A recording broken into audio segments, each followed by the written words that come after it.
আসসালামু আলাইকুম। আপনারা সবাই কেমন আছেন? আশা করি অনেক ভালো আছেন। আল্লাহ তাআলার অশেষ রহমতে আমরা অনেক ভালো আছি আলহামদুলিল্লাহ। তো প্রতিদিনের মতো আবার নতুন একটা ব্লগ শুরু করলাম। আর আজকের ব্লগটা শুরুতেই দেখতে পারতেছেন যে আপনাদের ভাইয়া বাদাম বাছতেছে। আসলে আমার শরীরটা কয়েকদিন যাবত এতটা অসুস্থ, মানে খুবই খারাপ লাগে, আর কষ্ট করে হলেও কথা বলতে হয় যেহেতু ভিডিও বানাই। আর এই বাদামগুলো হলো আমার ছোট ভাইয়ের জন্য আর হলো আমার বোনের জন্য। যেহেতু বাদাম লাগাইছি সবাইকেই দিছি, ননদদের দিছি, ভাগ্নিকে দিছি, তানজিলাকে দিছি। এখন শুধু আমার 2 বোনকে দিব আর মানে 3 ভাইকে দিব, এছাড়া আর কাউকে দিব না। কারণ আর ভাগ্নিরা যারা আছে তাদের দেওয়া হয় না, বড় মতো দেই না এখনও পর্যন্ত। দেখি যদি পারি দিব। আর সেজন্য হলো এগুলো ভাগ করে নিয়েছি। কালকে তানজিলারটা পাঠাই দিছি আর এগুলো হলো ভাগ করতেছি। আজকে দিনটা খুবই খারাপ একটা দিন কাটছে, সারাদিন শুয়েছিলাম। আর জানেনই একটু ফ্যামিলিতে একটু গ্যাঞ্জাম আছে, তো সেই মানে কি বলবো, একটা ফ্যামিলি যদি মিল না থাকে তখন কিন্তু অনেকটাই খারাপ লাগে। অনেক মানে অনেক কথা মনে পড়ে, অনেক স্মৃতি মনে পড়ে যে কখন কোনখান থেকে কি হলো না হলো সেইগুলো মনে পড়ে। সেই ভাবনা চিন্তাই ছিলাম আর অনেক কষ্ট হয়েছে সারাটা দিন থাকতে। তো এখানে হলো বাদাম মাপতেছিল আপনাদের ভাইয়া। এখানে 4 কেজি করে আমি মাপতে বললাম যে আমার মেজো বোনের বাড়িতে আর হলো ছোটো ভাইকে 4 কেজি করে 8 কেজি বাদাম দিব, এরকম করেই সবাইকে দেওয়া হয়েছে। তানজিলাকে অবশ্য 7-8 কেজি বাদাম দিয়েছিলাম। তানজিলাকে একটু বেশি দিছি আর সবাইকেই মানে কম দেওয়া হয়েছে, তানজিলাকে একটু বেশি দেওয়া হয়েছে। তো যাই হোক, তানজিলা যেহেতু বড় ভাগ্নি আর ওর শ্বশুর বাড়িটা এত দূরে, ইচ্ছা করলেও আমরা কিছু পাঠাইতে পারি না। যদি একটু কাছাকাছি হইতো তাহলে দেখা যেত কি অনেক সময় অনেক জিনিসই দিয়ে আসতে পারতাম, যেমন শাক সবজি টোকায়া, তারপর একটু নদীর মাছ, এসবগুলো একটু দেওয়া যাইতো। কিন্তু এত দূরের কারণে দিয়ে আসা হয় না, মামাদেরাও যায় না, মামিরাও যায় না, মানে কেমন একটা তো ইনশাল্লাহ যদি মানে কোনো সময় যাওয়ার ওরকম হয়, যাওয়া হবে। আর এই যে এখানে আমার ছোট্ট মেয়েটাকে দেখতেই পারতেছেন, ওর বাবার কুলে। তো আজকে কিন্তু আমার মানহার হলো বার্থডে, মানহা আবু তালহার ওদের জন্মদিন। যেহেতু মানে মানহা আবু তালহা এই একই জুন মাসের 10 তারিখে তাদের জন্ম। তো 2 ভাই বোনের একদিনই জন্মদিন। তো ইচ্ছা ছিল যে আমি আমার মানহার আবু তালহার এই প্রথম বছরের মানহার প্রথম জন্মদিনটা খুব বড় করে করব। ধরেন যে এই মাসের 1 তারিখ 2 তারিখ 3 তারিখ পর্যন্ত ইচ্ছা ছিল যে করব। তাহলে তারপরে আস্তে আস্তে মানে ইচ্ছাগুলো ভেঙে গেল। ফ্যামিলিতে এক একটা ঝামেলা লাগেই থাকে। আবারও যদি মনে করেন যে ওদের বার্থডে করতে যাই, মানে কেমন একটা আর সব মিলা আমিও অসুস্থ, এই জন্য আর করা হলো না।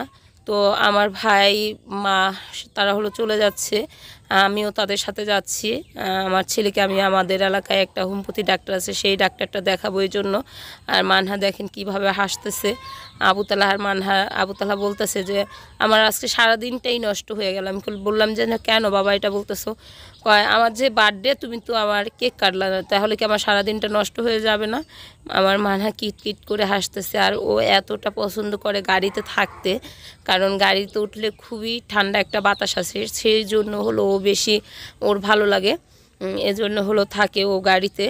তো ঠিক আছে, সবাই অনেক দোয়া করবেন যাতে আমার মেয়ে ছেলের সামনের দিনগুলো অনেক ভালো কাটে। আর এখানে হলো আমরা জাম পাড়তেছি, বাবার বাড়িতে এসে জাম পাড়তেছি। সবাই আছে, ভাবিরা সবাই হলো, ভাবি ঈদ উঠছে, বড় ভাবি বাড়িতে আছে, আমার মেজু ভাবি বাবার বাড়িতে আছে, তার বেবি হবে হয়তো বা মানে 2-1 দিন সময় নিতে পারে, তার ডেট কালকে ডেট ছিল। তো আমার মেজু ভাবির জন্য দোয়া করবেন আর সবাই অনেক দোয়া করবেন আমাদের ফ্যামিলিটার জন্য, যাতে সবাই অনেক ভালো হ্যাপি থাকে। তো এখানে বসে আমরা সবাই হলো জাম খাচ্ছি। আমি আর বোকরা খুলি নাই, আমি কিছুক্ষণ পর চলে যাবো, এই জন্য আর বোকরা খোলা হয় নাই। সবাই মিশা, আমার মামাতো ভাই, আমার চাচা, আমরা সবাই মিলে একসাথে হলো জাম খাচ্ছি। আমাদের বাড়িতে জাম গাছ আছে, সেই জাম এত মজাদার, আমাদের গাছের জামগুলো সবাই মিলে আমরা খাইতেছিলাম। তো ঠিক আছে, এখানে আমার ছোট মানে চাচাতো ভাই বড়, সে দোলফাইরে এসে পড়ছে। সবাই হাদোস, আমার কেন হাদোস না? আসলে আমার ভাইদের মন মানসিকতা এতটা সুন্দর যে আমি যখনই আসি তখনই আমার ভাইরা খুবই মানে খুশি থাকে। খুকি কখন আসছো, এটা সেটা, আমাকে আমার সাথে দুষ্টামি করবো, তোর ছেলে পান কালো হয়েছে, তোর এটা হয়েছে, তোর ওটা হয়েছে, মানে আমাকে যতভাবে চেতাইতে পারে ততভাবে চেতানোর চেষ্টা করে তারা, মানে হাসি ঠাট্টা করে। এখানে আমার ভাইয়ের বেটি, আমার ভাবি, সবাই মিলে আমরা খাচ্ছি। তো ভিডিওটা দেখতে থাকুন, যদি ভালো লাগে অবশ্যই একটা লাইক দিয়ে দিবেন আর আমাদের পাশে থাকবেন।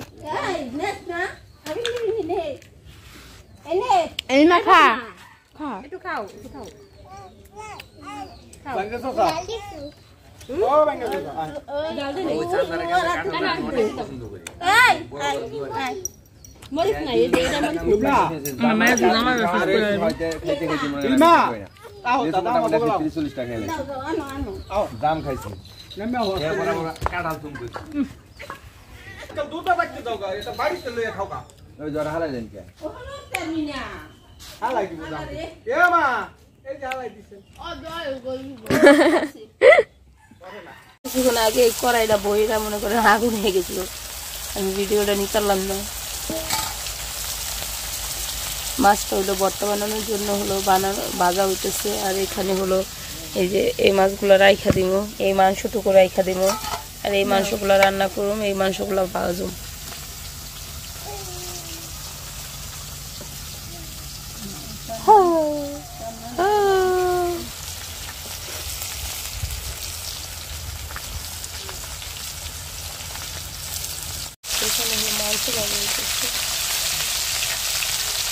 কালকে কিছু দিয়ে আর টাকা দিয়া নাই এনুসরে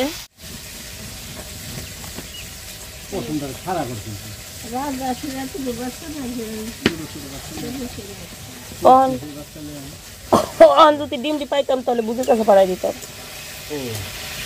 যদি ডিম পারতো এখন সব ডিমটি বুঝির পাড়াই দিতাম। বুঝির দুইটা তিনটা মুরগি উঠে বলে একটা রুম ছাড়াই দিত,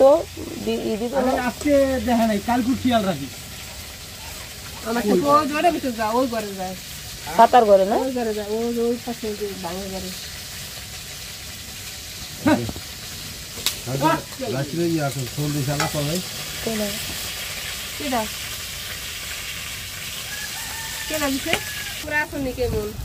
এখানে হলো মাংস রান্না করার জন্য ইদা হয়েছে, মশলা কষানো হইতেছে, আর এখানে মাংসটা ভাজছে, মাংস ভাজি, এখানে হলো মাছ ভাজতে এখন ভর্তা বানানো।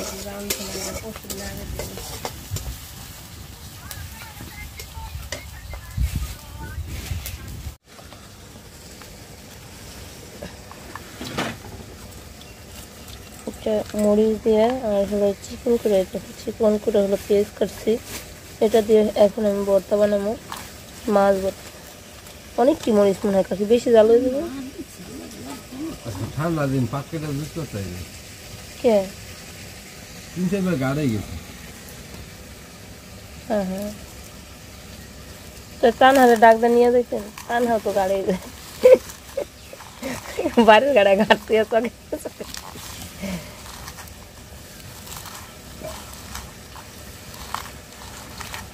মানে বাড়িটা পুইরা কেমন দেখা যায় এখন।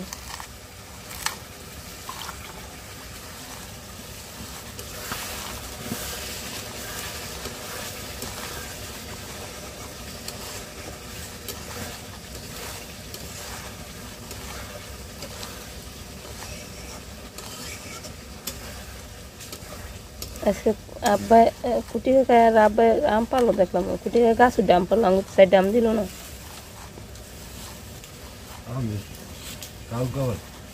না আজকে কুটি কাকা গাছ উঠে আম পারছে।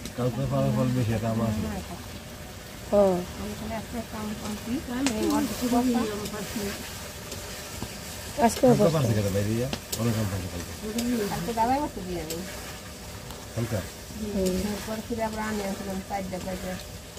কাকে মিশে কুটে দিচ্ছি, আজকে তো কুটি কাকা তো গাছ উঠে অনেক আম পারছে, আঙুর সাইডে আম দিব না।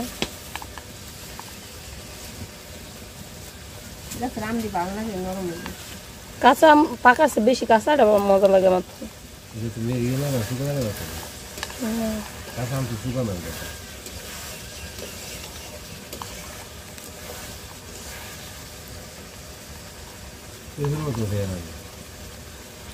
পেঁপের মতোই লাগে, যে কতটি পেঁপে মিষ্টি হয় না, ওটা পেঁপের মতোই লাগে।